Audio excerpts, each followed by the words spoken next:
Hello and welcome to the Total Soccer Show. My name is Daryl Grove and I'm joined by a man who never gives away silly free kicks late in the game. His name is Taylor Rockwell. Hello. Never. And never. Hello to you. Yeah. We are here. It's the first proper World Cup day. It is. Agree? Yeah. I mean, like, Russia-Saudi Arabia was fine and all that, but 3 games, at least one exciting game makes it a proper World Cup day. I was going to say, shots fired at Russia and Saudi Arabia, 2 countries you probably don't want to fire shots at. True. That is true. That is true. All right, so we're going to be very careful with spoilers. We're not going to give away any scores. We're going to go through the games in chronological order. If you want to skip ahead to what's obviously the main event, Portugal-Spain, you are welcome to do so. But are you really a soccer fan if you're only watching the Ronaldo games? Yes. Yes, okay. We're going to start with Egypt-Uruguay, the other game in Group A. So this is Russia-Saudi Arabia's group.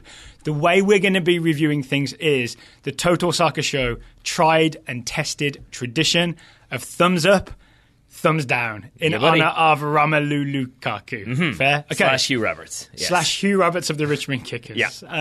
All right, so spoiler alert warning. We're about to get into the scores of Egypt-Uruguay. We're going to give you, 3 seconds?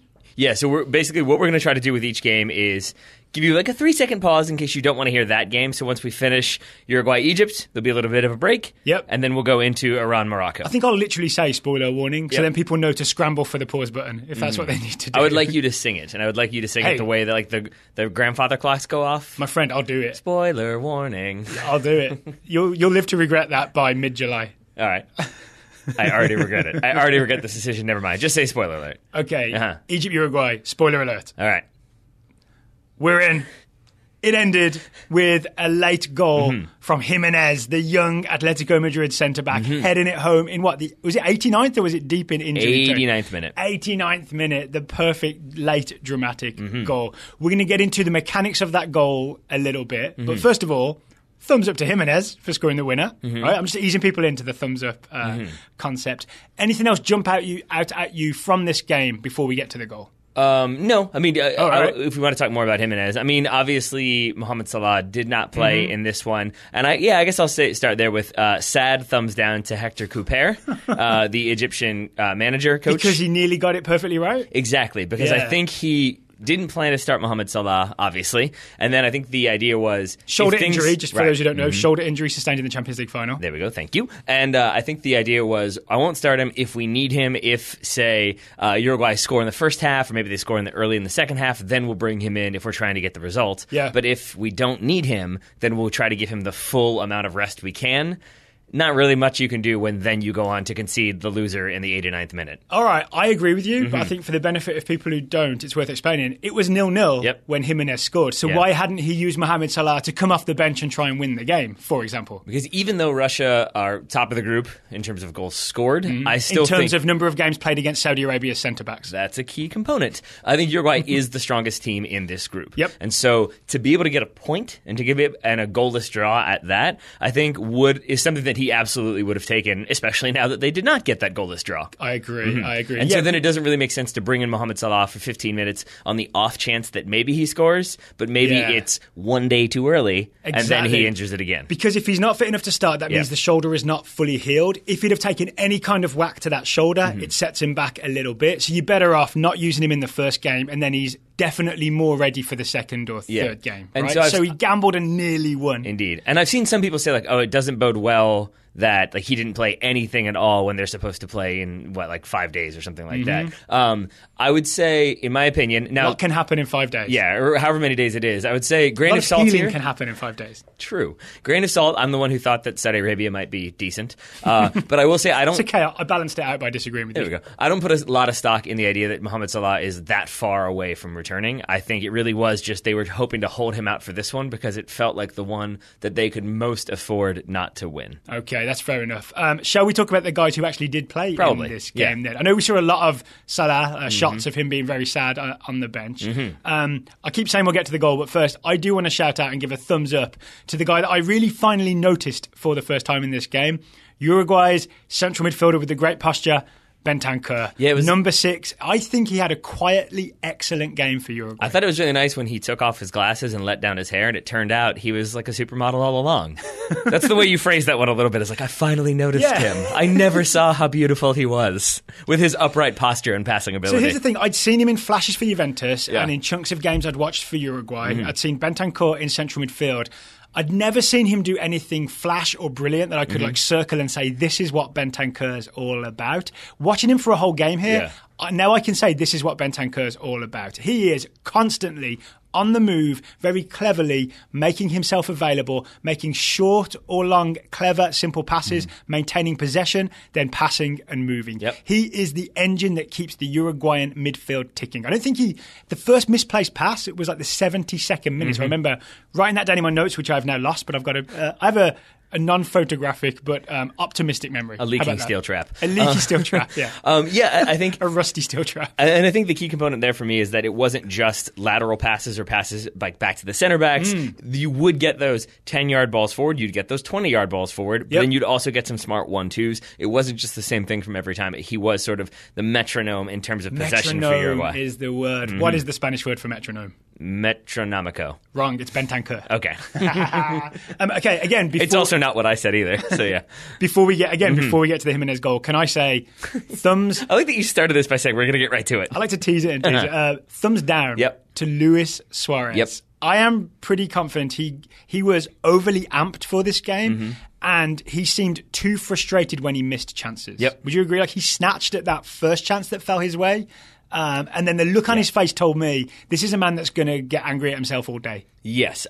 So the one you're alluding to is in the first half.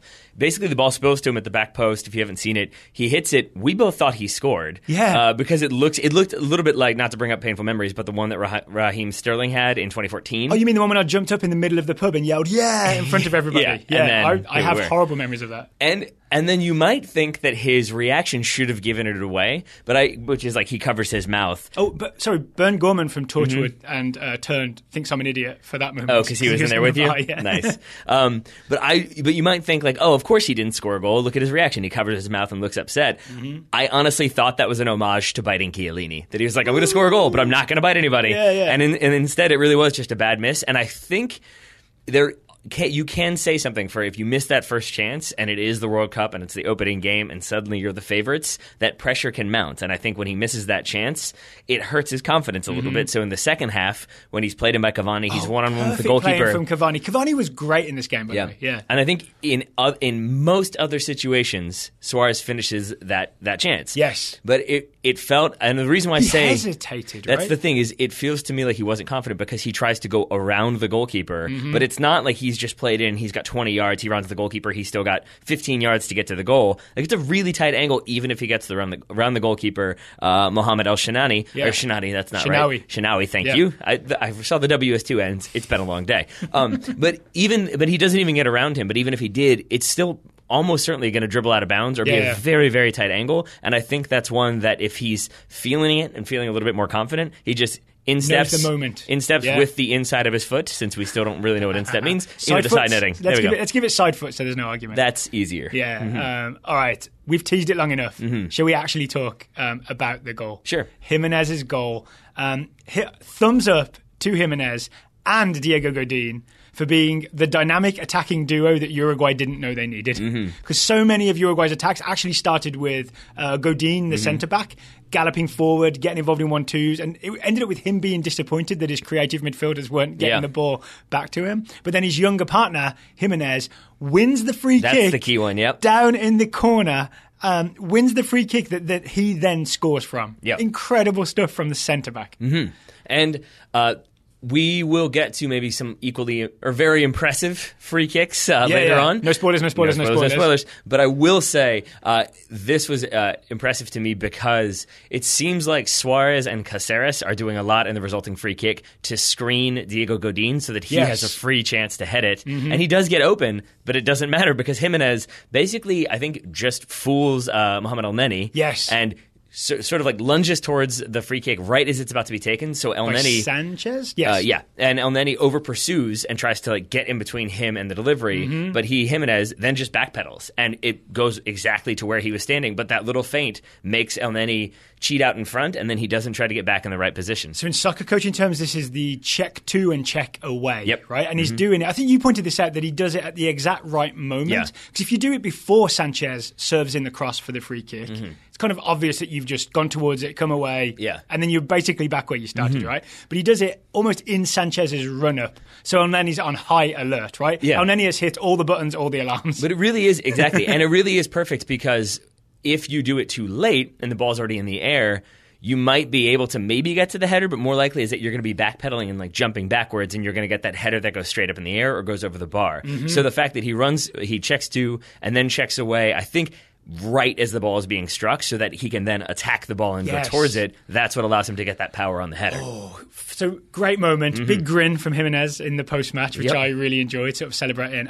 This marks as well for me, if you're watching Uruguay in the future, and you're going to be watching at least 2 games, and I would say probably more in the knockout rounds, keep an eye out for all the Uruguay set pieces, because this was a thing where if you rewatch it, as we did many times, they have a design thing where, you, as you said, Suarez and Caceres are screening to get Godin open. But at the same time, Jimenez is running his check to, check away play. I'll bet if we rewatch, there's probably a third player doing something clever to get themselves open. So Uruguay may be this World Cup's master set-piece theatre team. Well, we'll see. There might be a contender for that one. My final thing I wanted to say about this game is thumbs all over the place, but in a good way, to Edson Cavani and to Trezeguet for different reasons. Egypt's Trezeguet and Uruguay's Edson Cavani. That's okay. So before we get into that, I thought maybe Trezeguet was a little disappointing because I'd put all my hopes, all my non-Mohamed Salah Egypt attacking hopes in Trezeguet, and I'm not sure that he delivered.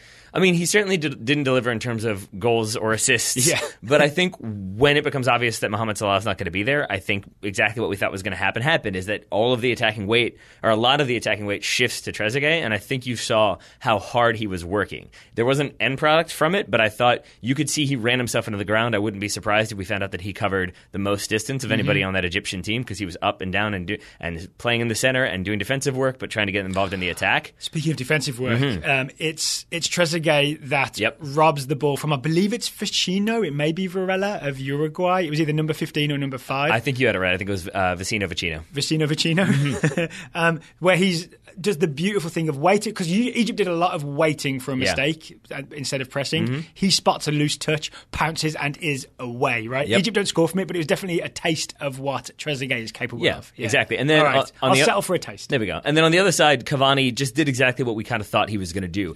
He pulls defenders out of positions. He wins 50-50 challenges. He wins aerial duels. He makes smart runs and does really good combination play with Luis Suarez, and had 2 very good chances. One deflected over that he took. I think he flicked it over his head and then took it out of the air and volleyed. Second one was headed down to him. He hits a lovely volley. It's a great save again from El Shanawi, not Shanani. But I think it was the third moment is the almost assist to Suarez, right? When it's like a side-footed gentle volley into Suarez's path for the chance that he doesn't take. Statistically, it won't look like the best game for him because he doesn't score. He has a couple shots off target. He didn't have any assists, but I think it was a much better game than maybe the statistics will show, or at least the obvious statistics will show for Edson Cavani. That sounds good to me. All right, so that wraps it up, I think, for Uruguay-Egypt. Well done, Uruguay. Good effort, Egypt. Let's hope for better things for Egypt when Mohamed Salah is back. There we go. Moving on to the second... quick recap, that leaves us with Russia on top. Then we have Uruguay underneath, Egypt in third, and Saudi Arabia obviously in last place in Group A. So there's Group A as it stands after one game. All right, moving on to Group B. First game of the day in Group B was Morocco-Iran. And we're going to give you a 3-second spoiler alert. I forgot the sing-song thing, but here's your 3 seconds. Hit pause if you need to. All right. It finished 1-0 to Iran. I'm going to say mostly against the run of play. I somewhat agree and I somewhat disagree because I think it was even. I really do, in a way that I did not expect it to be. Okay. Let me rephrase that. I'm going to retry you. Morocco were the more exciting team. Morocco flooded numbers forward more often and were more willing to make attacking moves, whereas Iran were more into counter-attacking. I think maybe I'm just being difficult. I would mostly agree with that, but I genuinely Checks out. I think it's that I did have really high expectations for Morocco. That was very clear in my our big preview. That was clear in my preview from yesterday.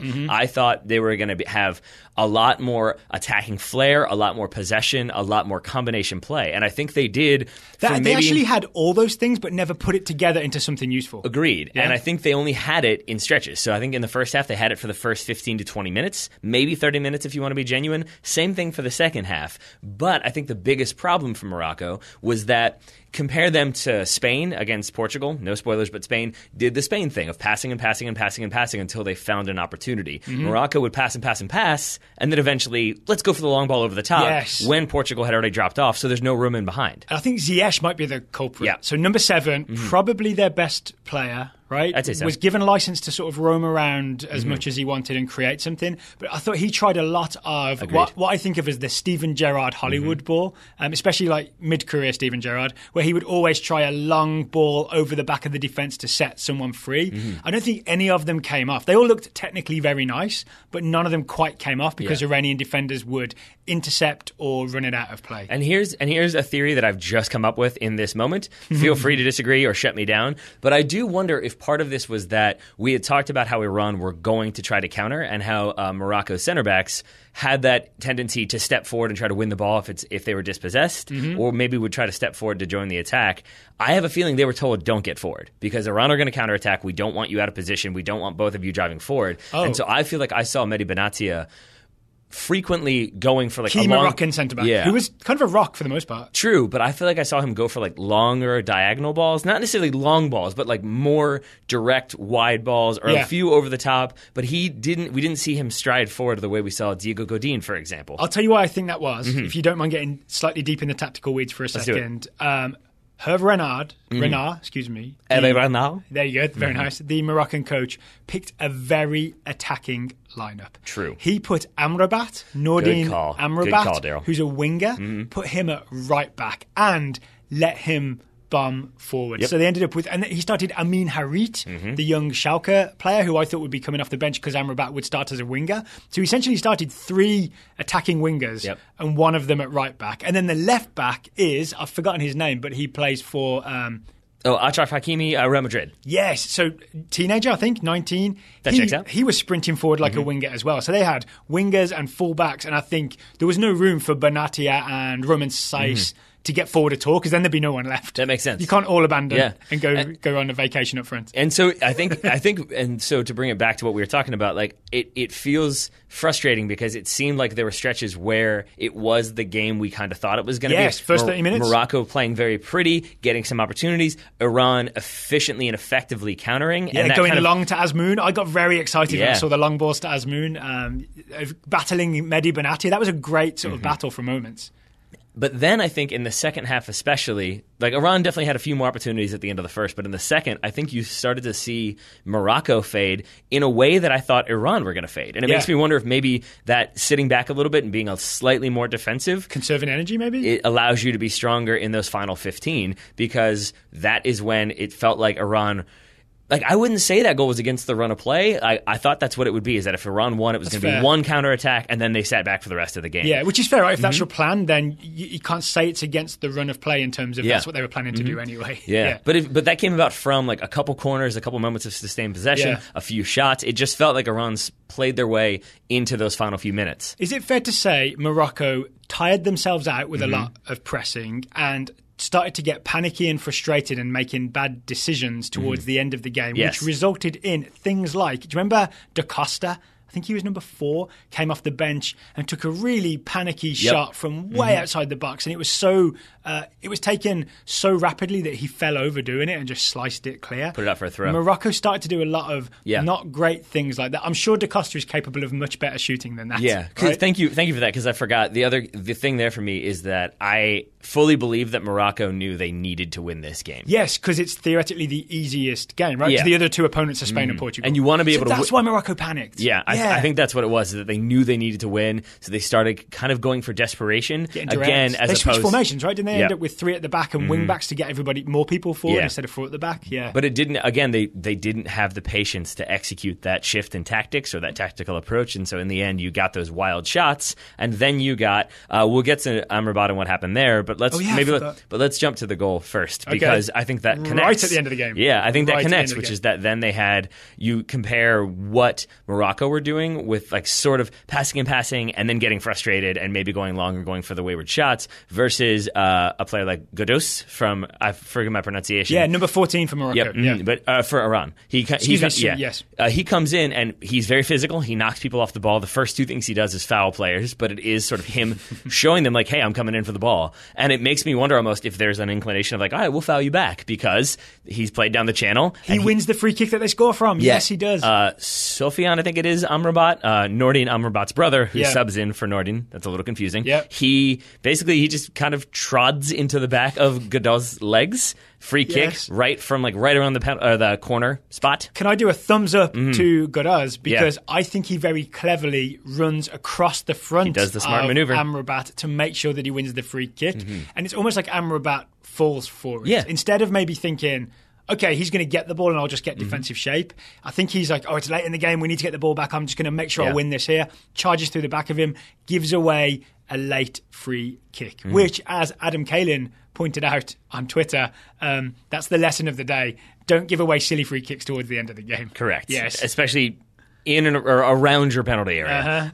Yes, and so with that in mind, I'm going to say thumbs rooted in place to Aziz Bouhadouz. Why is that? Because he is the unfortunate man who scores the own goal for Morocco against Morocco, so for Iran, I guess. Yep, number 20 for Morocco. I think he'd come off the bench to score that own goal. Okay, so thumbs firmly rooted in place. Why do you say that? Because it's Haji Safi, I think it was. Yep, number 3 takes free kick. He takes the free kick. And I think basically Bouhadouz, he just doesn't trust himself. I think he's meant to kind of protect the near post, stand at the 6-yard box. Yes. If that ball comes in low, he clears it. Because if you've seen this goal, he is standing on the edge of the 6-yard box, and almost all the other Moroccan defenders are man-marking Iranian runners. So his job is to defend that near post, like you said. Make sure that low-ish cross can't come in. And even where he's standing, when he's standing static, even then it would be difficult to deal with the ball that's played in, because it is, an outswinger, but low and hard driven. Is that out? Yeah, outswinger. So, there we go. I forget how it works from that angle. It comes toward the goal and then away. There we go. It would be difficult, but I think if he's standing, then he can step to the right and maybe he just bodies it out of bounds or kicks it out of bounds and concedes a corner. Or gets some sort of clearance or something on it, some sort of head on it to get it away from goal, not into the goal. But what he does, I think, if I were guessing, I think he just gets nervous that when because he is the only one on the 6-yard box, there's one player on the wall. Outside of that, everyone is right around the top of the 18, a little bit inside. And I imagine if you're that one person, all we're taught in soccer is don't be the last man, make sure you're in a line. And I just feel like maybe he just got nervous and just took a step to the left. He jumps to the left, then realizes, oh no, I'm not where I'm supposed to be as the ball is struck. He's not defending the spot he was supposed to be defending, and that's where they send the ball. And then he's moving back, so he has to now move quickly back from left to right. And I think if he's standing still, he can step across and make a play. But because he's got a little bit of momentum, he's going to lay out for it. And that's what he does. He dives, and instead of putting it out for a corner, he puts it into his own goal. Is it as simple as if he'd been standing still, then he'd be running forwards towards the ball to meet it in a way that propels it forward and away from goal? Yeah. But because he's stepped forward, he's running backwards to meet the ball, which propels his momentum and propels the ball into his own net. Yeah, and I go with this. I know there are times to do it. You had one job, Bouhadouz. Stand there and head it away. Exactly. You had one job. And that's actually, thank you for saying that, because... Is he going to be on Reddit, the You Had One Job page? Probably. But it reminds me of playing, when I was playing football in college. Throw ball? Throw ball, yeah. Hand egg. And I remember diving for a catch and I thought it was awesome. And the coach was like, don't dive.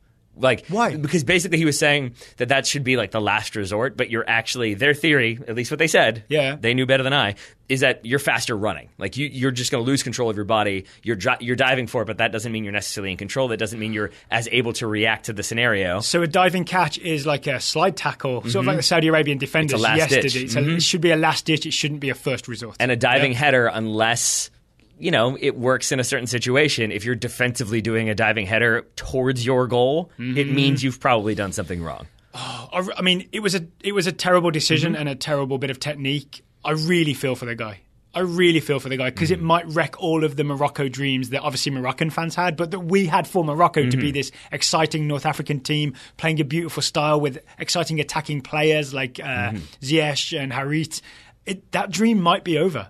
We'll see. It's damaged. It's dented. Damaged. It's dented. It is a more difficult road, we'll put it that way. But, I mean, it could be worse. You could get a concussion and get slapped around the face. Oh, yes. Yeah. Noordine Amrabat is... So he was the winger playing right back, not that little, but muscly guy, shaved head, number 16. You will have seen him. He did the thing that we talked about Amrabat doing, which is if he can't quite beat you for pace or skill, he will use his muscle to go past you. Yep. But as he did... Or just to try to body you off the ball. And that's what he does here. As he did, he clashes heads with... Is it Amiri? It is. Number 11? There's no intent from anyone, I don't think. It's just one of those things where, because they're both going as hard as they can for the ball, their heads clash, and Amrabat definitely gets... I don't know what the word is. Gets a concussion? Concussed. That's what I'm going to say. Yes. But he... That's the correct past tense. You have concussion over there, Daryl? I've not had much sleep or much of a break today between games. Same over here. So not complaining. We are very happy to have to watch World Cup games all day. Very true. But it's a very quick little clash of heads, and it took us a couple replays to catch it. But what gives it away is the fact that when he falls after that collision, there is no effort to protect his body, and so he goes basically face first. Sort of, he hits his head on the ground. I think the concussion has already happened before that occurs. Medical team comes out. His teammates react very quickly, which I thought was excellent. I definitely want to give a thumbs up to number 10. Is it Belhador? I've forgotten his name. Number 10 for Morocco. Belhanda. Belhanda. Yeah. I don't know if he's medically trained or whatever, but he is over there. And as soon as he sees Amrabat on the floor and looking out cold, he lifts up his legs. And rolled him onto his side. Rolled him onto his side. I want to give credit. I was saying, what is he doing? I don't understand what he's doing. And I want to turn it over to you because you seem to have a better understanding of what he was doing. Well, I think it comes from the times that I've seen, there's the stories of opposition players recognizing that a player has been knocked unconscious or has had a seizure, and it's about rolling them onto their sides, and I think making sure their airway is clear, and I believe that's what they were trying to do. And so elevating his legs... I forget what it does, but hopefully prevents you from choking? Because science? I don't really know medicine. Science. We should know these things in case one of us has a concussion in the office. Yes, we should. But it's a credit to them because they seem to have more training or at least be more prepared than Morocco's medical team. I think that's harsh. Okay. Okay, so I saw a lot, especially on Twitter, I saw a lot of people saying, why are they slapping Amrabat, the medical staff? I thought they were genuinely brushing the black pellets off of his face. Because it's a grass field surrounded by field turf or astroturf, which if you've ever played indoor or an artificial turf, those black pellets get everywhere, right? And especially if you hit the ground face first, your face and your beard is covered in them. You find them in your house for days once you play there. So a lot of it, I think, was brushing the stuff off of Amrabat's face, not slapping him to wake him up. These are proper doctors, right? These guys have medical degrees. I'll say two things. The first thing I forgot to mention earlier is now I'm starting to actually question Belhanda's medical credentials because I forgot that once the trainers do get there, they get Amrabat back on his feet. Belhanda responds by taking a water bottle and just spraying it into his face. So that's not great. Belhanda did that? That was Belhanda who did that one. I rescind my thumbs up. There we go. Rescinded. And I agree with you that they're definitely wiping some of the whatever off of his face, but there are definitely also some cheek slaps. And the thing that I think is more disconcerting / unforgivable is that they make him stand up, and I think they are so. My feeling is that they are so focused on getting him back into the game that they just think he got the wind knocked out of him, he'll be fine. So they help him stand up, and then he really cannot support himself and is saying let me go, leave me alone, and they keep grabbing his chin and pulling him back so that he's looking them in the eyes, and it's if you want to do a concussion test, let him sit down or give him a minute or just sub him out because he clearly isn't right. But it just felt like they were so focused on getting him back into the game, they weren't as focused on actually making sure that he didn't have a concussion. Okay. That's my angry rant. Well, thumbs up to Hervé Renard for making the right decision and taking him out. And is it an emotional decision to replace him with his own brother? Maybe. Let's keep some Amrabat on the field is maybe what he was thinking. But unfortunately, it's Amrabat that gives away the free kick. Oh, man, you know what I didn't realize is that it is, and then I think Costa comes on, and Amrabat goes up to right wing. Costa goes in at like as a more defensive-minded player. Yeah, so he goes in as a center back. Amrabat goes to right wing back. And I do wonder if maybe Hervé Renard was like, all right, I know Sofiane, I think it's Sofiane, Sofiane Amrabat isn't as good of a defender. Maybe I don't want him playing right back, so I'll get him a little bit more attacking. And then it ends up being Sofiane Amrabat who concedes the free kick. Yeah. So maybe he was right, just didn't work out so well. Oh, dear. All right, so we hope Morocco can turn it around. Yes. But well done, Iran, because I found some pleasure in watching Iran. Yeah. I would very much enjoyed Sardar Azmoun's game. I don't think he had sort of the stellar game that I was hoping he would have, but I saw flashes of brilliance from the big centre forward in terms of his hold up play and some quick moves. He nearly had a goal, right? He forced a good save from Mohammadi in the second half. I can't remember exactly when it was, but I think there's elements of things to enjoy there. Yep, fair enough. All right. Have we talked about? We've definitely talked about the goal. Yeah. Yes. We have talked about plenty, which means we have one more game to talk to. So one thing I want to just mention is Jahanbakhsh. Yeah. Jahanbakhsh. Yeah. Is that the correct pronunciation? Sure. The Iranian winger didn't do as much as we thought he would do. Right. I thought he'd be tearing it up. Yep. And in the end, all we got from him was a lot of subpar crosses. Yep. Yeah? Yeah, it was not a strong outing from him, but, first game of the World Cup, first game for him ever at a World Cup, I think. Yes. So maybe you give him a little bit of leeway. We see what happens next time. All right, to the main event. Yep. Spoiler alert for Portugal versus Spain. It was amazing. Oh, my goodness. It was a great game. It finished 3-3. Ronaldo hat-trick. It was end-to-end. There was drama. There was controversy. There was all sorts going on. Where should we start? I have no idea. Do you want to go chronological? Do you want to go just jumping around? Yeah, I'll go goal by goal. Okay. But I'm also aware that we're 30 minutes in already, Yeah. so maybe we shouldn't spend too long on each goal because there's so many to talk about. Okay. Fair? Should we just pick a few? Yeah. Okay. All right, but let's start with Ronaldo. Yeah. So strong and fast from the get-go. Thumbs up to Ronaldo for singing the national anthem loud and out of tune and proud, and then yelling "Vamos," I believe, at his teammates, and then winning a penalty kick 2 minutes into this game. We got the full Ronaldo from minute zero. And I 100% agree with that because I can't say I have much memory of watching Ronaldo in national anthems, but he does strike me as a player who would much rather like stand stoically and have like his chiseled jawline depicted on camera. So to see him, you're right, kind of off key, belting that song, that national anthem out, but then as you said, turning just like really G'ing everybody up. It felt much more like, oh, this is Ronaldo, the leader, the captain. Yep. He is ready to go, and that was very much obvious in his performance. And then he sort of not cheats, but embellishes to win a penalty kick off of Nacho, right? Drives at him, shows Nacho a step over, accelerates away. Nacho bites, but then pulls up,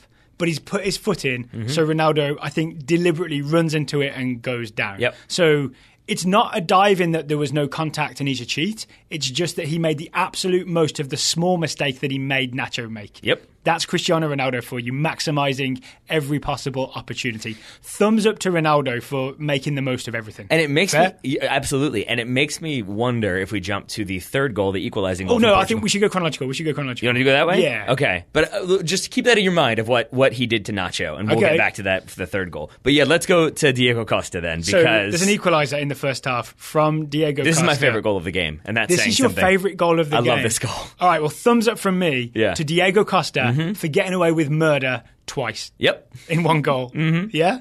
I mean, I would agree with that, except I still don't think that it was... I don't think it was a foul at all, and I don't think it was as bad of contact on Pepe as everybody made it seem. Murder's a strong parallel there. Yeah. I should not have gone that far. You went a little strong right off the bat. Okay, so here's the interesting part. Spain did a lot of very nice passing and possession. This goal comes from Sergio Busquets. Yep. Looks up, sees Diego Costa 1 versus 2 with Spain's defence quite deep, and just thinks, there's a pretty good chance if I hit this to him, he's going to make something of it. Yep. It's exactly what he does. It is indeed. So it's a long ball over the top. It's contested between Diego Costa and Pepe, and Costa, I think, wins it. But there is contact. Pepe gets his head to it, but he doesn't get a great header on it. He sort of only manages to pop it back up in the air. Yeah. Diego Costa definitely gets a slight bit of his arm. I'm going to say forearm, not elbow. That's okay, a key thing. Forearm to Pepe's jaw. Yes. I'm going to say. Yes, that is true. There's definitely contact. And I would say maybe then it's a foul. If he comes across, hits him in the face, Pepe goes down and doesn't get back up. But the two things that happen are, number one, as Pepe falls, he grabs his eyes and holds his eyes, which is not where he was hit. Wasn't hit in the head, hit in the jaw. He was faking like he'd been fouled a lot harder than he had been. And yes. It's absolutely, and it's very hoping evident. to win the free kick. Indeed, and it's incredibly evident when you watch the replay from behind the goal once the ball goes in, because you can see Pepe laying down motionless as though he's been knocked out, and then the head pops up and he sees Diego Costa and he hops back up and starts scrambling and towards starts scrambling back, and it just has all the familiar symptoms of, oh, I've been knocked out. Oh, I didn't get the call. Oh, I'm back up. I'm fine again all of a sudden. Yes, and then sprinting to the referee to complain. And here's the thing. Here's what the parallel I want to draw is Pepe does the same thing that Ronaldo did. Oversells a small foul. Yeah. Ronaldo wins it. Pepe loses it. Yep. And I think the difference is when you're a defender, you don't have time to oversell small fouls because there's a greater danger, right? You should get up and get on with it straight away. But Diego Costa wasn't done for the day. No, wasn't done in that 5-second moment. And this is why, don't get me wrong, I'm aware that this is cynical soccer. It's just, it is so different than I am as a player, and it's just not the way I think at all when I'm on the field. But Diego Costa just makes these connections and does these little things in these moments that allow him to score goals. And what he does here is it Jose Font that then is covering? He basically is going laterally across the 18, sort of from left to right, and he cuts the ball back with Jose Font in front of him, and as he cuts it back, he puts his arms out the way you would. Like if you're running in one direction and you stop really quickly, you put your arms out. You can look like it's for balance or protection, right? You can, except when he puts his arms out, he touches Jose Font and really does push off of Font. Yeah. So then that creates a little bit of separation. Touches and follows through. Yeah. And so you create a little separation with the cut. You create a lot more separation by forcefully pushing Font away. And then what you do, again, where I think he was really smart, is then he holds up and he waits for Font to try to recover, and in so doing, he is no longer really paying attention and having good defensive discipline. And he's just trying to make a play. And he's a little bit mad that he got pushed. Yeah. And so he over pursues. So too does Cedric, I believe. And then Costa is just able to finish expertly. Because he can cut back again, then he can shoot between them. He even put Cedric on his butt like he was a Saudi Arabian centre back. Yep. So 1-1. Wow, though, Diego Costa. Wow, he schooled 3 defenders on his own by cheating twice and cutting twice and then shooting magnificently. Yeah. So I think just all of the little nuances of that. Slash, if it's Diego Costa, all of the obvious nuances. I don't know. But I really, though, it was just an interesting goal. It was a fun goal to dissect. Agree. The second goal for Cristiano Ronaldo was equally fun to dissect. Not even if you're David De Gea. That's definitely true. But I have that hesitation because I'm still not entirely sure what David De Gea did wrong here. Yeah, we've rewatched this why he did it wrong. We've rewatched this many times, right? It looks like as Ronaldo shoots, the ball moves a little bit in the air. Ronaldo shoots low, I believe, with his left foot. And it looks to me like De Gea is just trying to, with his palms, maybe stop the ball on the floor, and then he can pick it up. Yeah, right? I think so. A move you see goalkeepers do a lot is kill it dead, then jump on top of it. And then, basically it's you stop it. Not to say he's pinning it out of the air onto the ground, but it's more like you get your hands behind it, you block it into the ground, and then if it spills out a little bit, you just fall over on top of it. And the idea, I think, when he goes down to do this is that you keep your left knee, basically you bend your right knee so that it touches the ground, I think, so that if you spill it, if it goes between your hands, it hits your knee and doesn't just go between your legs. So De Gea is covering the 5-hole. Yes, but the problem is that I think he has basically misjudged where that ball is going to go. That little bit of movement might have done it. I want to argue as well that in covering the 5-hole, by bending that knee down and inwards, he's twisting his torso just a little bit so that he's not square on to the ball. So that when it mistakenly hits him, he's at such an angle that he can deflect it at an angle past himself. I would say harsh? No. What I would say is just that I think that ball moves a little bit, and I think he doesn't have his positioning right. So instead of his hands basically being in front of his knee touching the ground, they're over to the right of his knee, so that when he does spill the ball, rather than it just roll into his knee and then he still blocked it, it rolls past him and into the goal. I know this is kind of difficult to follow, but that's all I can figure is that he just thinks, I've got it screened, and then he doesn't have it screened. Maybe we're shouting out to Matt Piotrowski, the Athletic article. Piotrowski is a goalkeeper. He wrote about, I may have mispronounced his name, I apologise if I did, about how there's not been a big Jabulani scandal type thing about how this ball moves, but apparently a few goalkeepers have been unhappy about how this ball moves in the air a little differently to previous balls, and they're still getting used to it. De Gea may be the first casualty. Yep. I mean, yeah. So 2-1 to Portugal. David De Gea, not pleased. I'm assuming that Spanish locker room wasn't thrilled because that goal goes in the 44th minute. But can I say, all the focus is on De Gea for that goal. There should be a thumbs up to Cristiano Ronaldo for the way he gets himself free to get a shot at goal. I mean, the Spanish defenders know, don't leave a big gap for Ronaldo to shoot through. Ronaldo finds one, and he does it by drifting offside deliberately so Piqué and Ramos lose track of him. When that ball comes in, I think it's Guedes takes it on the thigh and turns right. Then Ronaldo drifts back onside. And at that point, I think Piqué is the one that should have been with him. He's lost him because of that quick go offside, come back trick. That's how he manages to get a shot square at David De Gea. Yeah, and it makes me wonder, so we'll hold on to this one for the third goal. It makes me wonder if maybe Piqué after that is thinking, I need to make sure I don't lose Ronaldo. And then there's still the Nacho thing to hold on to. So keep those two things in mind as we move to the third Ronaldo goal. Are we only 3 goals into this 6-goal thriller? Because we've got 2 more Spain goals to get to. What a game, though. Yes. What a game. What a game. All right, so who scores next?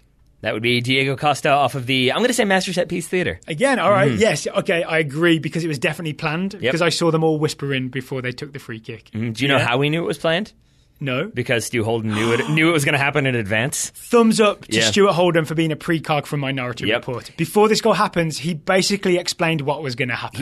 I mean, the gist of it is, he says before it happens, he's asked, is it going to be a shot on goal? And he says, it might be, but I think it's going to be chipped to the back post, headed back across, and then they're going to be looking to just tap it in. And then he spotlighted what Diego Costa was doing. Yep.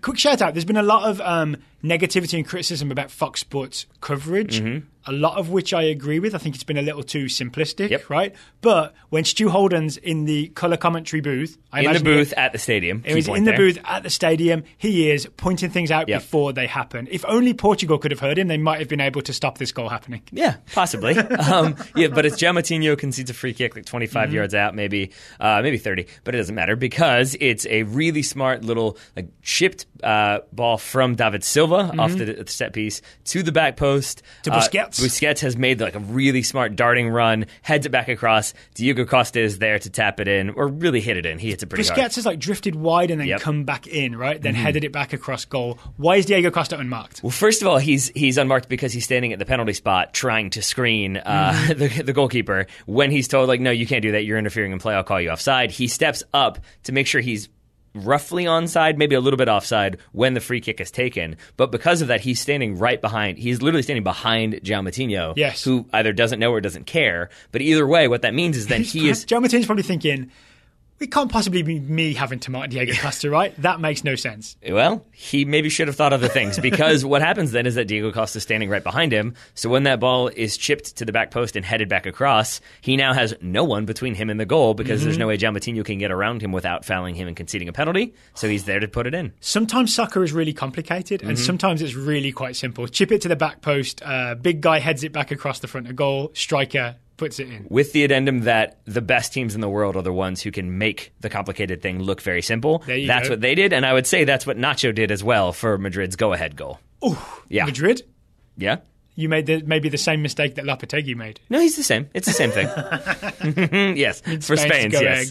Worth maybe taking a quick break here to say there was a lot hanging over the Spain team, right? Lopetegui leaving. As evidenced by what I just said. Piero taking over 48 hours before. When Ronaldo scored that penalty early on, I had a thought of oh no, this is going to be a Spain disaster. This is all going to fall apart. Portugal are going to keep counterattacking them and steamroll them.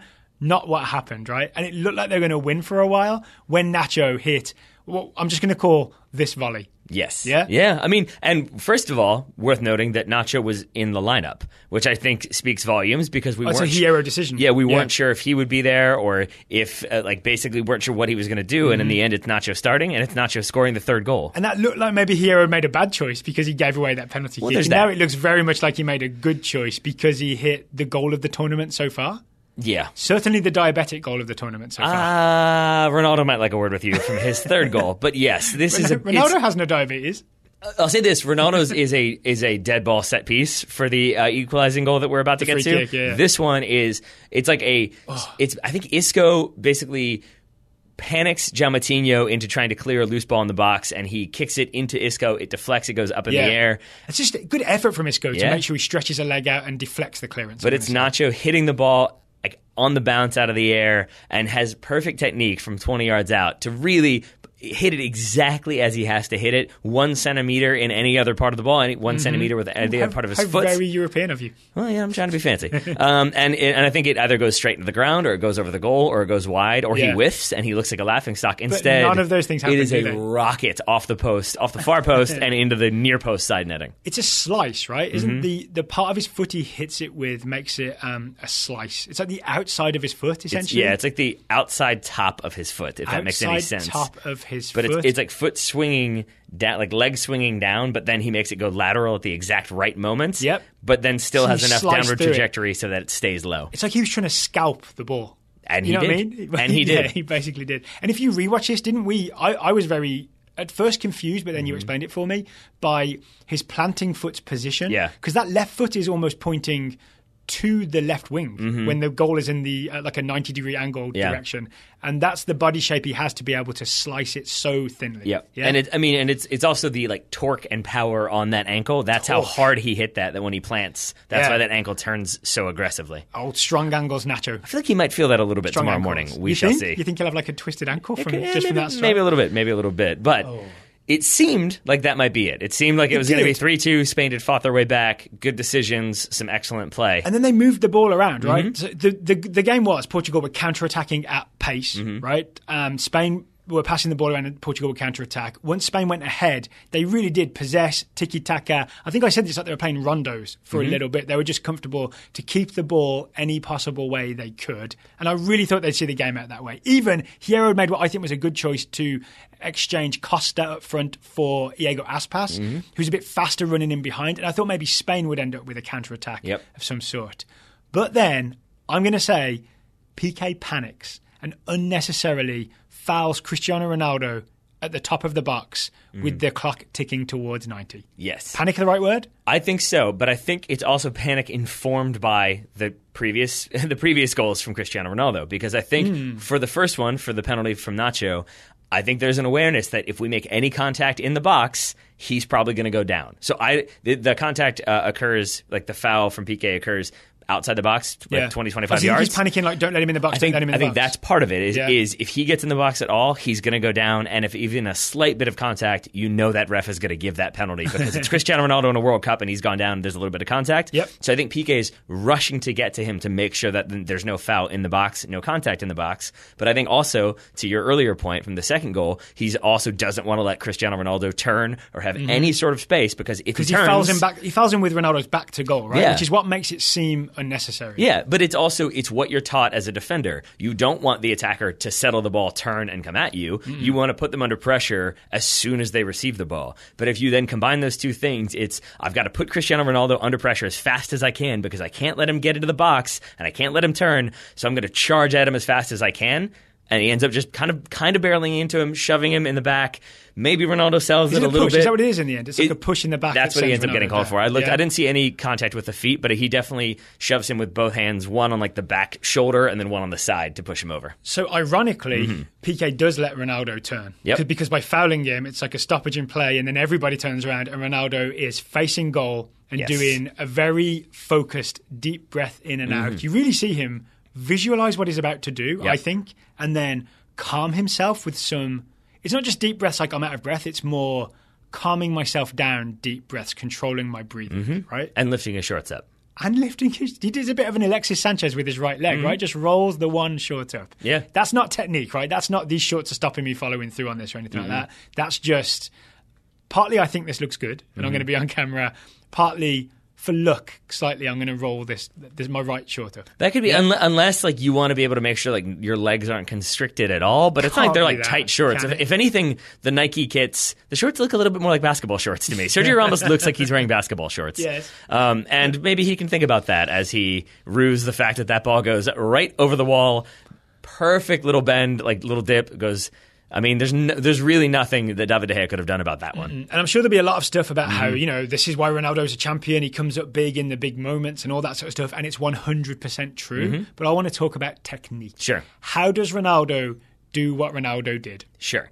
I mean, I can't hit these free kicks. I wish I could. But it's the type of free kick where he's able to get it. That's why you're not busy playing this summer in Russia. This is true. But just in general, like free kicks, if I'm hitting a free kick, I'm trying to sort of hit it over the wall, but it's usually like bending around the wall. Yes. What Ronaldo does is he gets it up and down. He gets it Yes. over the wall and then back down before it goes over. That's the part only very, very good players can do. And there's two parts to it, as far as I understand from the physics of striking a soccer ball. One is the part of the foot that he uses. So it's, imagine if you were using like the tendon that runs from your big toe, like on the top of your foot back. He hits like your right big there. toe tendon, I believe, is the medical term. It's like if it's your right foot, like top left of your top part of your foot. Yeah. There we go. But it's using that, so it's not like just laces driving the ball. It's sort of hitting it at an angle. So you put a little bit of, basically, you're trying not to put any spin on it because you want it to knuckle. So it goes up and down. But he puts a little bit of bend on it to get it around the wall a little bit, right? Well, because Busquets is jumping as high as he can and trying to meet this.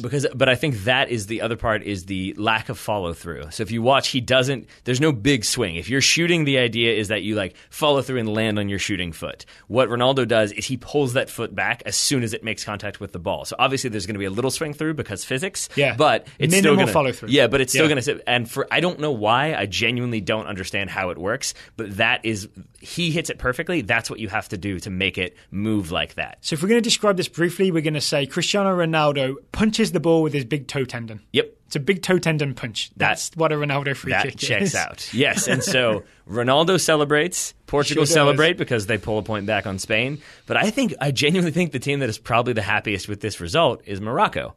Because now, instead of it being 2 teams with 3 points and 2 teams with 0 points, it is 1 team with 3 points, 2 teams with 1 point, and Morocco with 0. That's a more easy mountain to climb. Yes. Let me rephrase that. Scalable. It's an easier mountain on a hard mountain still. I've just thought of an interesting parallel as well. We were talking about what Ronaldo does, and only the very best players can do it. Doesn't Ziyech from Morocco attempt exactly this same free kick towards the end of the game against Iran, and instead absolutely skies it? Yep. It doesn't go up and down, it goes up and up. Technique is hard. Technique is hard. Yeah.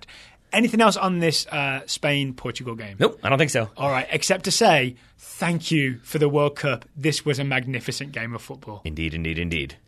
Before we offer our very quick preview of Saturday's 4 games, should let you know today's show is sponsored by ourselves. Yep.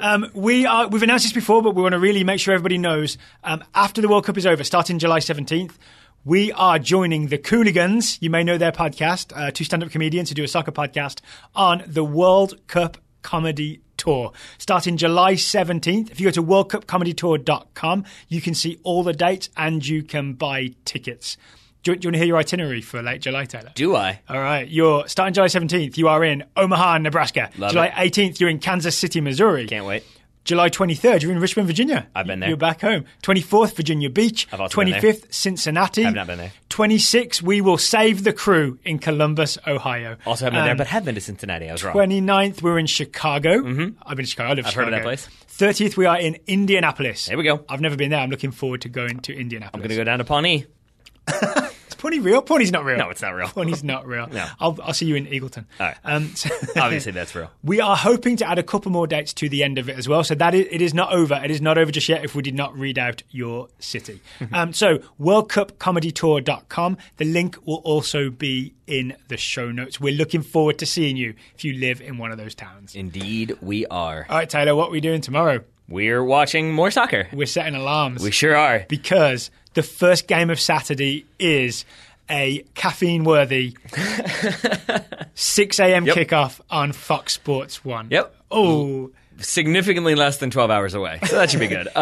6 a.m. Fox Sports 1, France v. Australia. It's going to be a good game, right? It should be enough to keep us well awake. Les Bleus versus the Socceroos. If you listened to yesterday's show, we did quite long previews of these 3 games today. This is going to be a bit more quickfire. I think every show is going to be a bit more quickfire. It's going to keep rolling, right? It's going to keep rolling. Yep. So, what to watch for France? Very quickly, Taylor. I'm asking you. All right, I'll tell you. The thing to watch for is what is the formation and what is the lineup, because we've talked about them playing midfield 2, midfield 3, front 2, front 3. How do they balance the relative strengths of their different players? How do you get the best out of Pogba and Griezmann? Yep. Correct? Yeah. You've also got to watch out for Olivier Giroud. He cut his head Yep. against the United States. We don't know. He's been patched up, apparently. Don't know if they're going to risk him or not. Didier Deschamps said all 23 players are eligible. Whether or not that means he's selected, we shall see. But if he is, then expect him to be wearing some sort of like headband, headgear. Yes. Like Peter Cech style?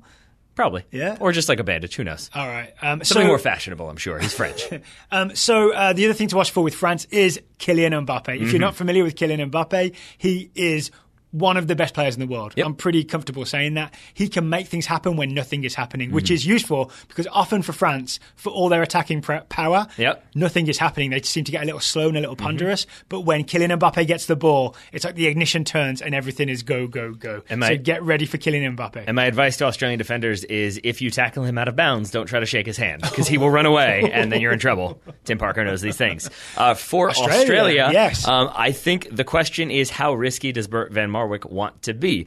His most recent friendlies have been positive results for Australia. A 4-0 win over Czech Republic and a 2-1 win over Hungary. You got it. Doing well in Eastern Europe. But it's the first time, I think those two games are the first time he has had his full strength squad to choose from. Yep. He chose the exact same squad. He did. He picked the same starting 11 both times in what I'm going to call a 4-2-3-1 or maybe a 4-1-4-1. 4-2-3-1. Yeah. We'll call it. So it's going to be, I'm not going to go through the full lineup, but the only possible big change is Tom Rogic, who you may be familiar with if you're a Celtic fan, super creative midfielder who I really like, but I've never seen him play for extensive lengths of time. Looking forward to seeing him against France, is possibly injured. If Rogic isn't fit to go, Mili Jedinak, who's Australia captain, may win his place back in the team, which he has recently lost. We think he's recently lost. He didn't play either one of those two friendlies. Yeah. And then the key thing is that he is the captain, but did not appear in the pre-match press conference. And I guess FIFA rules stipulate that the person who appears at that press conference has to be in the starting 11. Yep. So that he wasn't included. Matthew Leckie included at his expense. He'll be on the right wing, by the way. Yeah, Leckie will, yeah. But Jedinak has led to a lot of rumors that maybe he will not be starting. That said, if Rogic can't go, then I think you see Jedinak back in that lineup. A Jedinak reprieve. All right, Jedinak back. That's the 6 a.m. game. That's the 3 cups of coffee game. Yep. Just the 1 cup of coffee game is 9 a.m. on Fox. It's Argentina versus Iceland. You couldn't ask for a better test for Argentina than the hard-to-break-down Iceland, he said with wounds from 2016 as an England fan. I would say you probably couldn't ask for a better test of your defensive resolve than for Iceland against Argentina. Oh, yeah, so it works both ways. It cuts both ways, right? They both get a nice big test right at the start. Here's Iceland, the thing. Yeah? We don't have to guess Argentina's lineup. Yeah. Jorge Sampaoli has just said it out loud. He has said it out loud. Yep. So we would have been guessing about it. We know what it is, right? Is it worth us reading it out on the show? If you want to. So see if I can do it from memory. You've got it written down, right? Oh, yes, I do. I forgot I had it written down. Caballero in goal. That's what he's going with. That checks out. Centre-backs are going to be Otamendi and Rojo. Full-backs are going to be left side Tagliafico, right side Eduardo Salvio. More on him in a second. Then he said 2 defensive midfielders because we need a strong defensive base. It's going to be Lucas Bilia and Javier Mascherano. Yep. Ahead of them, it's going to be Leo Messi, the number 10. To the right of Leo Messi, Maxi Meza, who is I think he's a domestic Argentinian player. You are correct. Seen him a little bit. Seems like a nice, clever little guy who can get away from you pretty quickly. On the left, sounds suspiciously like Leo Messi. On the left, the roving talents of Angel Di Maria. Up front, not Gonzalo Higuain. It's going to be Sergio Aguero. Sergio Aguero is healthy. Sergio Aguero has been selected ahead of Gonzalo Higuain, at least at time of recording. So plenty to watch out for there. Here's the big thing I think people should watch for is, I believe, Sampaoli's teams, he loves to send his right back and left back forward to be extra wingers. So you're going to see both Eduardo Salvio, who is by trade an actual winger, not a right back, and Tagliafico way up the field, and Otamendi and Rojo basically left there on their own. With maybe Mascherano and Bilia in front to try and cover. There'll be space on the flanks if Australia want to attack in there, but they'll have to get the ball back first. Yes, and that is where I would say maybe Argentina might have a little bit of concern is that... Iceland, sorry, I said Australia, where if Iceland want to attack. Okay, I'd already merged the two games, So obviously lots of attacking ability with that Argentina team. The thing that I would maybe be a little bit concerned about, were I a strong Argentina fan, is that center midfield that you listed. If you're starting... Mascherano? Yeah, Javier Mascherano, who is getting up there, playing in China, isn't nearly as mobile as he used to be. Bilia is returning from injury, so there are like fitness questions for him. So double vertebrae fracture. You got it. So I wouldn't have been surprised to see like Ever Banega and Lo Celso starting. So to see those two, it will be interesting to see how they combine and how long they last. I think they sit deep and try to protect everybody. That seems like a decent shout. Yep. Okay, so for Iceland, what are we watching out for Iceland? And is his name Gylfi Sigurdsson? Yes, it is. It is indeed. I mean, we think he will start. It seems all the indicators are that he will start. Yeah. And we're going to be looking to see what he does on set pieces because that is obviously where he is very dangerous. Yep, his free kicks and corners are wonderful. He's also not too bad with the ball in open play. Any other set pieces that That's what I was going to say. Iceland might be relying on? You've got Gunnarsson's throws. He's got the long laser throw, not the long looping throw that is easy to defend against. The long laser throw gives you far fewer seconds to react. So you might have seen Amiri for Iran today try some long throws. Those are the off-brand long throws. The off-brand long throws. Gunnarsson's are the real deal. Gunnarsson's are the brand name long throws that come in flat and fast and scary. Yeah? Yes. England conceded to one at Euro 2016. Not that I'm still hurting. Yes.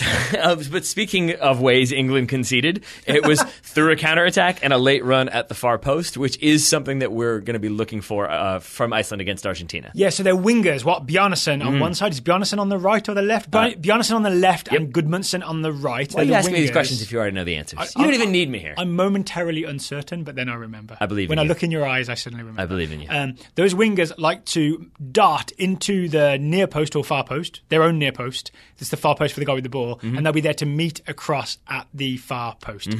If Argentina's fullbacks have bombed forward, there might be space for them to sneak in and do just that. I'm almost predicting that maybe that happens. All right. The one other thing I would keep an eye out for in this game is Birkir Severson starting at right back for Iceland. I'm going to say Severson. Has been an ever-present fixture for this team, but is now back playing in Iceland, which is obviously not as strong of a league. So he'll be defending, say, Angel Di Maria. It will be interesting to see how he holds up to that challenge. Di Maria and Tagliafico as he sends himself down. That too. Okay, by noon, when we're just thinking about lunch, on Fox Sports 1, it is Peru versus Denmark. I'm looking forward to this game. I've just realized, going back to Parks and Recreation for a moment, I think those are the two teams that the two countries that Leslie and Ben end up as in the Model UN.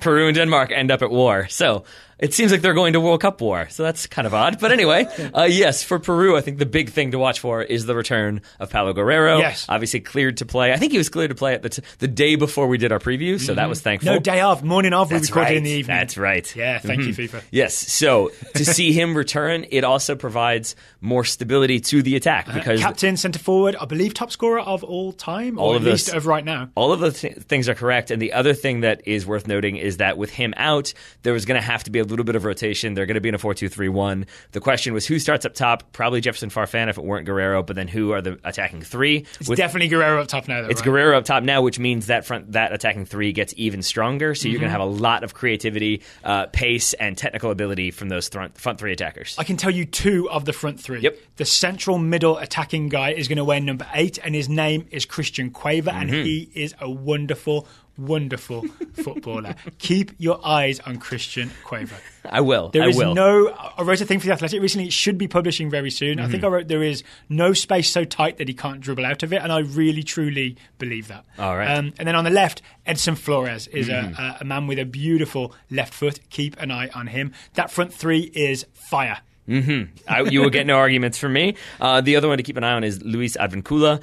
He's a fullback. I think he'll start on the right, but it may be the left. They may rotate around. But either way, very, very, very fast. So it would be interesting to see how Denmark handle the pace of him coming down the channel. All right, and how about Denmark then? What are Denmark going to do? As if we don't know, right? They have one very simple style of play. Yep. They're going to look long to their target attackers, be it the center forward or the right winger. We think that's going to be Jorgensen as the center forward and Poulsen. Yes. 6'4" of Yusuf Poulsen. Thank you. I couldn't remember if it was Eunice or Yusuf. Thank you for that. Or 6'4" of Yusuf Poulsen. I did this to you. Will be on the right wing. There'll also be a tall centre forward. They will play it long to those guys.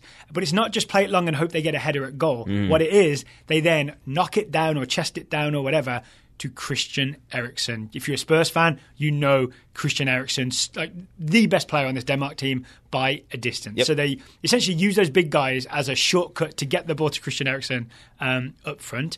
The thing I like about Denmark is they have that going on the right. On the left, they have Pione Sisto. Pione Sisto of Celta Vigo, or as we call him, Pione Assisto. Yep.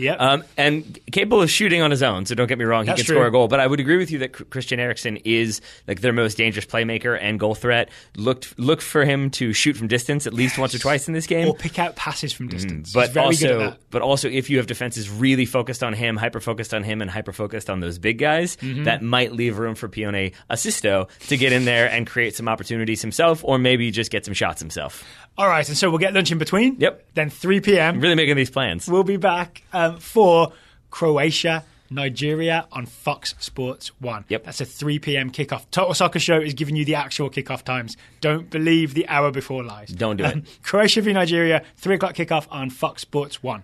And Daryl, I think the thing with Croatia that I'm interested to see is who they end up starting up top. There's another key thing that I know you're excited to talk about, so I'll leave that to you. But I'm wondering who they're going to start up top in a 4-2-3-1. Could be Mario Mandzukic, could be Nikola Kalinic, or could be Andre Kramaric. We don't really know, but one of them will start there. One of them will probably start on the right wing, which leaves one of them left out, most likely. Yeah, that all rotates around. I mean, any two from those three are very, very talented. Two of them are very tall, right? Kalinic and Mandzukic, very, very tall. Kramaric is been tipped as maybe a guy who's going to score a lot of goals.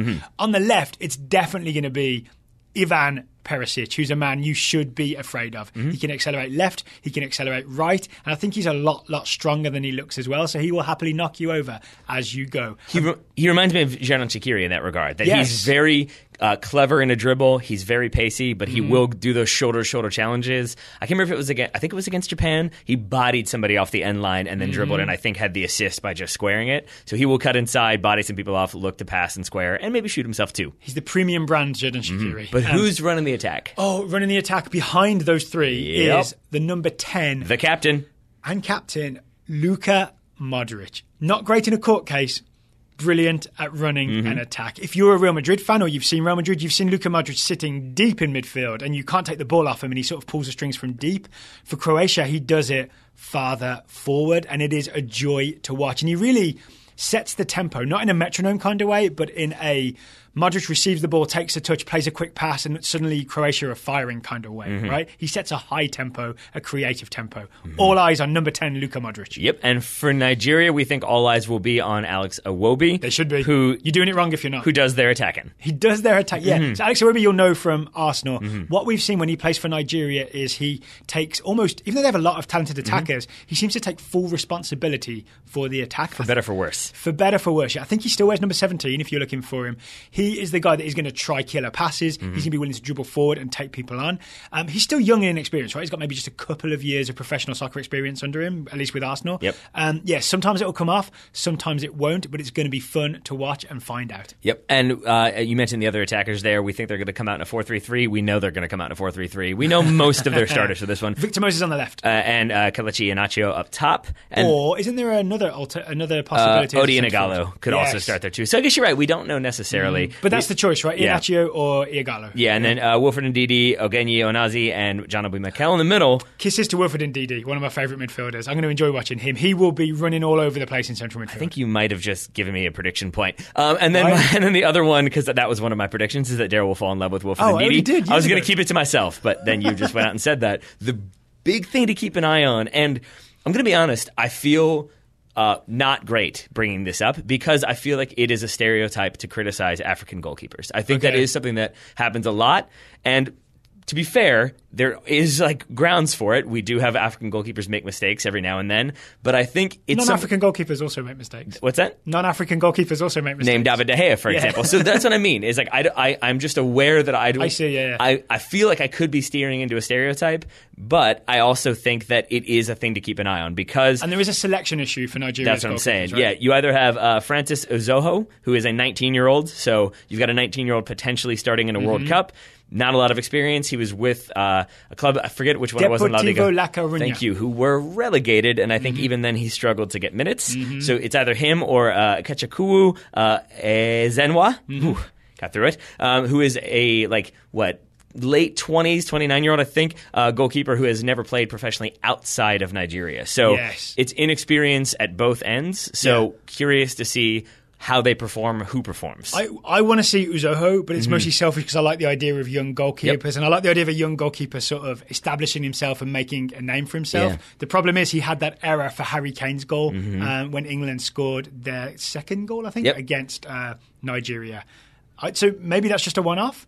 But so I'm all in for Uzoho to start, Uzoho to keep out all those Croatian attackers. How about that? I like it. I think all these games have huge potential to be really, really exciting. Do you have one that if you had to pick, like this one is the one that I think is going to be the most exciting? If I could only watch one? Yeah. I think put you on the spot here, huh? Yeah, you have. I'm going to say Peru-Denmark for the contrast of styles, like direct ball versus Peru's attacking three. I think you could say the same thing for Argentina-Iceland as well. Yeah, no, I was going to say Argentina-Iceland for potential drama. Because only potential drama. Because this could go that Argentina bury Iceland early, or this could go that Iceland do their thing, hold out. They do the step and block, but don't overcommit in the defending or the attacking, right? And they frustrate Argentina for long time. And then like 75th, 80th minute rolls around, Argentina get desperate, and then you've got the makings of a dramatic finale. But it could also just end in a big, easy Argentina win. Right? All these things are possible. Potential drama in Argentina, Iceland. I like it. But even if the drama's gone, it's just a big Argentina win, then you're still getting to watch Leo Messi run riot against the team, right? So you kind of win either way. Yep. Yeah? You win either way. There's either drama or dribbles. And I like both. All of those games tomorrow, and then we will be back with you tomorrow reviewing those games, previewing Sunday's games as well. But before that happens, we've got some scouting to do, Daryl Grove. Oh, yes, we do. So before we do that, can you explain what the Scouting Network is? I certainly can. Thank you. So the Total Soccer Show Scouting Network is one of the ways that we support the Total Soccer Show. Tis. It's one of the ways listeners can support the Total Soccer Show. Tis. So you sign up at totalsoccershow.com/join. Indeed. And you contribute $5, $10, $15, $20 or $25 a month, All whatever those are possible. Suits you. We then assign you a talented young player from around the globe to scout. Daryl does that. Send us short reports, then Taylor compiles them so we can read scouting reports on the show. That's our system, right? I assign, you compile. That's what we're going to do now. It's a team. We have, about 7 scouting reports from a few days ago to read out right now. Yep, and more to get to after this. But for today, just the ones. We're going to start with Ed Ritter scouting Ben Mines, the 18-year-old American attacker for the New York Red Bulls. Ben is still recovering from an injury and has been on the bench for the Red Bulls, but hasn't gotten any minutes lately. All right, Mason Kriz is scouting Marco Farfan, the 19-year-old left wing-back for the Portland Timbers. Mason says, Farfan started in Portland's 0-0 draw with Sporting KC, looked solid in defence, even had a good few offensive sequences. If you can't tell, listeners, we've increased the pace, so if you're listening to this at 1.5 speed, I bet we sound even faster, a little bit chipmunky. And that would have been really high, just. Even faster. Steven Novak scouting Niklas Süle, the 22-year-old German center back for Bayern Munich. Süle made the final World Cup roster for the German national team, although it's unlikely he sees any minutes. Similar to Julian Brandt, he was with the national team last summer at the Confederations Cup, which maybe explains why he was included, or maybe was the extra incentive to include him. In hindsight, a lot of players who went to the Confederations Cup made the roster, right? Like Goretzka and Co. Yeah, exactly. David Stone of the On the Spot Soccer Podcast is scouting Daniel Arzani, the 19-year-old Australian winger for Melbourne City. David says Daniel Arzani made his second appearance for the Socceroos, coming on as a second-half sub in the 2-1 win over Hungary in the final World Cup tune-up game. We mentioned this earlier. Within a minute of entering the fray, he scored his first goal for Australia, cutting inside from the left to beat the keeper low with his favoured right foot. He also utilised excellent vision to spring Irvine in behind the defence, who crossed, forcing the own goal to give Australia the win in injury time. I didn't know this. I didn't know Daniel Arzani had basically come on and won that game for Australia. So, addendum to our France-Australia what to watch for. Watch for Daniel Arzani maybe even starting if he's doing this kind of thing, or more likely coming off the bench and making things happen. Coming off the bench on the left wing. Left winger, okay. Yeah, left winger, but cutting inside on his right. I did just read that. You did. Cole Hamilton, I'm just going to let that one sit. Cole Hamilton scouting Callum Connolly, the 20-year-old English defender for Everton. Callum finished off his season by helping the England U21s win the 2018 Toulon tournament. I believe I mentioned that a couple of days ago. He played 4 of the 5 matches and scored 1 goal while playing in a new position on the right side of a midfield 5. The Young Lions defeated Mexico in the final to win their 3rd youth tournament in a row. Wow. The U17 World Cup and the U20 World Cup. The kids are all right, Daryl. The kids are all right. If only there was another tournament tournament England could win in the near future. If only. Zach Rose is scouting the wonderfully named Ronaldo Vieira, 19-year-old English midfielder for Leeds United. Young Ronaldo also had an overall very positive Toulon tournament with his England team. He plays for England, with his England team completing the three-peat. Ronaldo had a stunning strike in England's 4-0 win over Qatar, played a key role in their semi-final win over Scotland, yes, and started in the final against Mexico. Mm-hmm. He's also about to be coached by Marcelo Bielsa, right? We think so. Did Bielsa get the Leeds job? I don't know, but I hope so. Hashtag announce Bielsa. Final scouting report comes from Alex Pennington, scouting Yassine Adli, the 17-year-old French midfielder for PSG. Wenger is gone, but the tendencies remain. French outlet RMC has been reporting that Adli signed with Arsenal and that the club was set to pay PSG €255,000. However, L'Equipe is reporting that Adli is very close to signing a new 3-year contract with PSG. The youngster has been spotted in London, but that doesn't necessarily mean anything, says Alex. A lot of youngsters go to London. Indeed. Yeah. Mm-hmm. All right. Thank you to everybody who sent us scouting reports. Thank you to everybody who listened to our World Cup review and preview. We will, of course, be back tomorrow. We're going to do this every day. We're going to review every single game we just mentioned. France, Australia, Argentina, Iceland, Peru, Denmark, and Croatia, Nigeria. I think we can expect that each review will be a little shorter than today's review. Correct. We're gonna tighten it up. I agree as I finish yawning. But we're having fun, right? Oh yeah, of course. You said yeah. Trying to convince Taylor. Oh no. Come on now. We're watching soccer all day. Yeah. It's a wonderful time. All right, Taylor Rockwell, thank you for taking the time to talk to me today. Yeah, right back at you, buddy. Listeners, thank you for listening. We hope you're enjoying the World Cup too, and we'll talk to you again tomorrow.